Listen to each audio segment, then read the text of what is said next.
June, great to have you on and talk on the show for the first time. Happy opening day to you. And what's the schedule for you and the thoughts on opening day?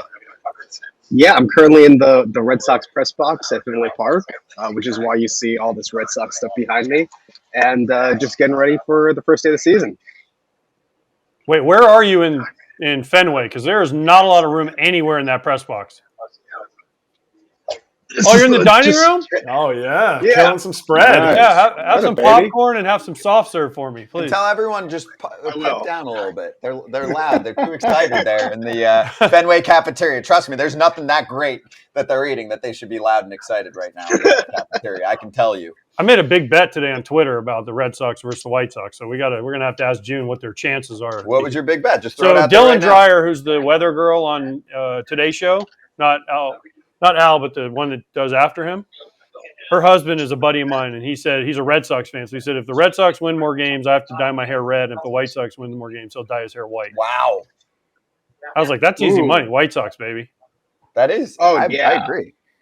Yeah, June agrees. For the first time in my life, June agrees with me.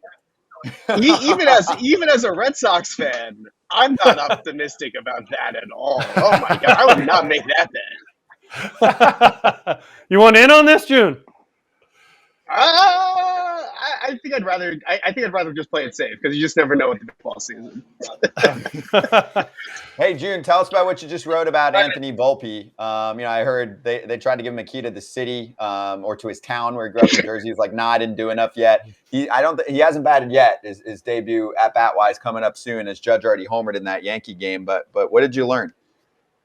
Yeah, I mean, I was just kind of curious about why people were so excited about him, not in terms of just his ability on the field, but his personality, why people were so confident that he'd be someone at 21 years old with less than 30 games at AAA, that he'd be able to transition to the major leagues. And I think that one of the interesting parts is that it kind of all stems from his family, which tends to be what happens when it comes to these kinds of things, where, I talked to both his mom and his dad for a really long time, and they both had these insane family stories where Anthony's great-grandfather came over from Italy and was making his living to establish his kind of foundation in America by selling fruit from a cart in Lower Manhattan, where his mom's side of the family came over as a result of kind of the political dysfunction in the Philippines at the time, came over with basically 7 kids and made their way in America. And so when you kind of contextualize his entire family history, kind of how hard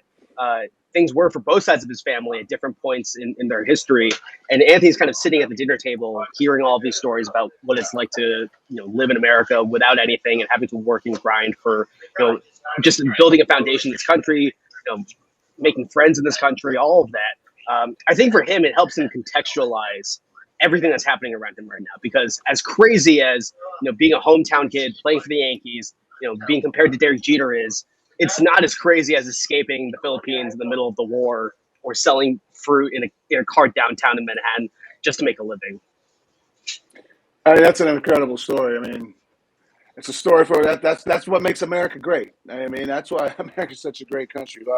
I want to ask, as I see behind you, the Red Sox introductions, about Masataka Yoshida. He was my teammate for 2 years in Japan, and I absolutely love the guy. And I mean, I seen him take Charlie Morton deep the other day.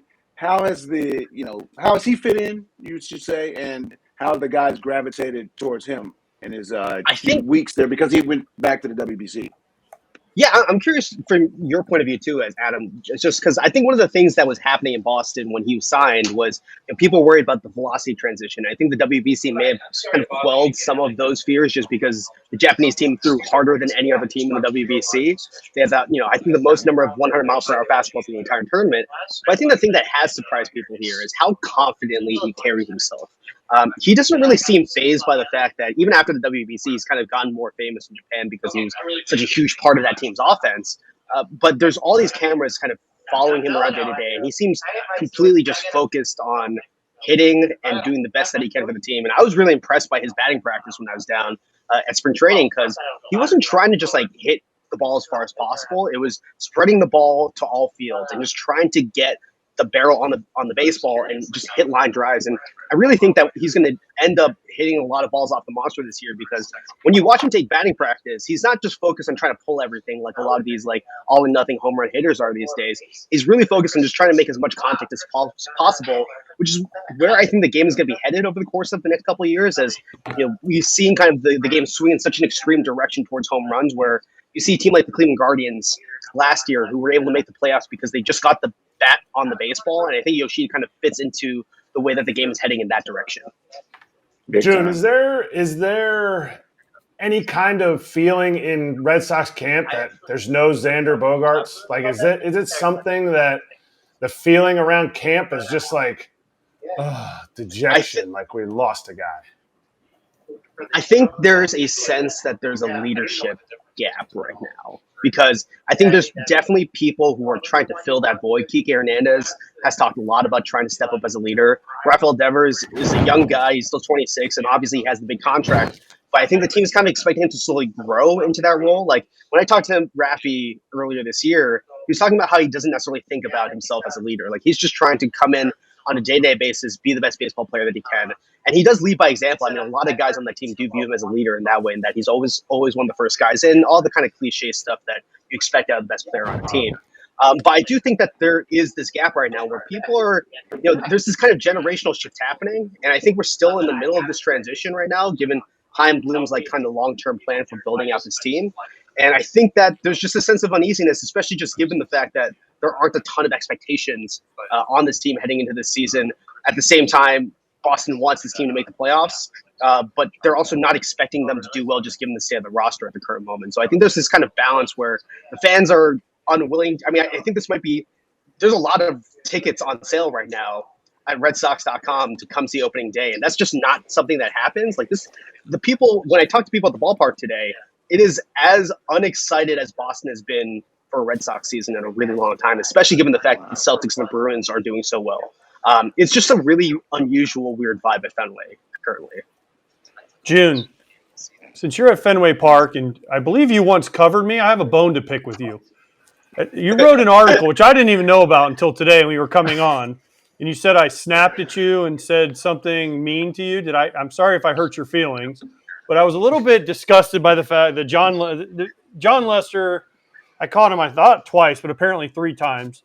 And one time he did well, and 2 times he didn't do so well. And I think you wrote the article about how I snapped and said, it's not me, you just a bad day.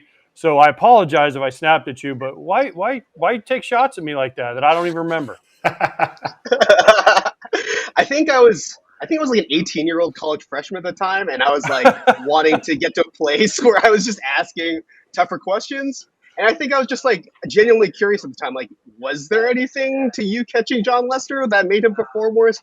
I think everyone was just kind of in like a little bit of an antsy place. But I do remember, like, that was the first time I remember, and obviously not the last time either, where an athlete has gotten angry at a question. So I do appreciate you kind of ushering me into that, because it is just like a byproduct of doing this job. You ask questions that sometimes guys aren't going to like.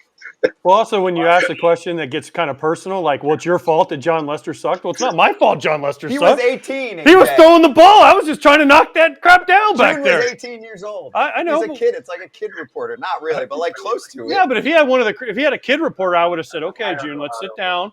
We'll have a real interview. You come in with the full credential, you're getting the full treatment there, pal. I remember like after that, like the soundbite went around sports radio the next day, because Boston is just like that. And I was just like, I did not remotely expect that to happen. Like, and it was, I don't know, it was just like, it was one of those moments where I was like, I guess this is just like a byproduct of the job sometimes. Well, you're welcome, by the way. You're welcome for launching your career. You're welcome. I appreciate it, AJ. I wouldn't be here without you, so I really appreciate it. Yeah, exactly. This is really full circle. He's at Fenway. 100%. It's 32 degrees, I heard. That's why no one's there. So, Joon, I also saw your article on the City Connects, and you ranked them, which I like. You put the Braves way down there, which I also like. You don't like those? They're too normal. They look like they're normal throwbacks. Okay. And you also put the Red Sox too high, because the Red Sox yellow, blue, I know they get the marathon thing, and then you have the White Sox too. I'm sorry, the White Sox are the best ones because they fit their team the best, not the Rockies. So argue with me here. Argue with all of us. So there might be a little bit of like a Bostonian bias for me, I think, with the yellow and blue. The marathon's a huge deal in this city. It means a lot to me. So there's probably a little bit of bias there. I just like, as much as I love the White Sox ones, like they were number one for a very long time until those Rockies ones came out for me. I just like that the Rockies like really went out there and just tried to do something completely different. AJ, I'm like right there with you with the Braves, where it's like you barely made a tweak to something that you already wear, which is like on its face a great uniform. Like I'm not trying to say it's a bad looking uniform. Like that's kind of why I place it ahead of the Dodgers one, because like I hate the Dodgers blue pants. Like the all blue look on those uniforms, I think just kind of suck. And so I don't know, if you're not going to put in any effort into this, like it's not like giving into the vibe of City Connect. Like this is supposed to be something where you kind of really put yourself out there versus like trying to do something that already exists. So I have one, because you are clearly the best dressed writer, and you will always be the best dressed writer in every room you go into. You're at the forefront of this. What can baseball do to be more of that? We kind of texted a little bit about this. Like, what can baseball do to be more like the forefront of that pop culture, that like the trendiness? City Connect is, it came in because Nike took over the uniforms. Like they were already doing it in the NBA. What can we do that is going to be like, whoa, baseball's doing that? That's hot. I think one of the things that the teams need to prioritize and really think about is not just thinking about these uniforms as something that the players wear on the field, but something that people wear on the streets with like uniforms, just like on a day-to-day basis. So like making sure that the jerseys fit into current style trends, fonts, colors, that kind of stuff, but making sure that it's generally a part of like what is happening in fashion as a whole. Because I think that one of the underrated parts of all of this, and I think with just uniforms in general, is that fashion can often be a gateway for like the most casual sports fan to start to get into baseball. Because I read a story actually the other day, I think it's in Brazil, where the New York Yankees hat is extremely popular, but no one, watches baseball there. And Major League Baseball, from the executives I talked to there, think a lot about how fashion is a way for people to just dip their toe into the world of baseball. So like one of the reasons why they're excited about the UK as a potential market for baseball in the future is that lots of people already wear Yankees and Red Sox hats. In South Korea, if you go over there, they have MLB fashion stores where they have like, basically, these like dad shoes that have Yankee logos all over them or Red Sox logos all over them.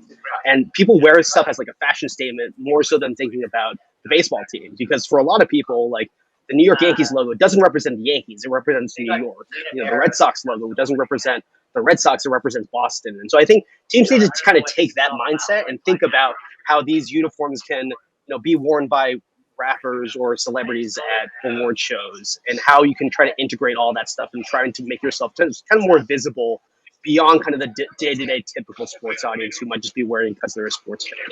Before Eric's got one more question for you, but you said you don't like the blue pants, but you like the green pants on the Rockies. I'm confused here. The green is, so you like green better than blue, because the Cubs and the Dodgers are very similar. So you like the green over the blue, I take it. So it's that like specific shade of blue with the Dodgers that I don't particularly like, I think. And it's also just like the Dodgers like took something that pretty much looks like their current uniform, and they didn't do a whole lot with it other than like the Los Dodgers thing.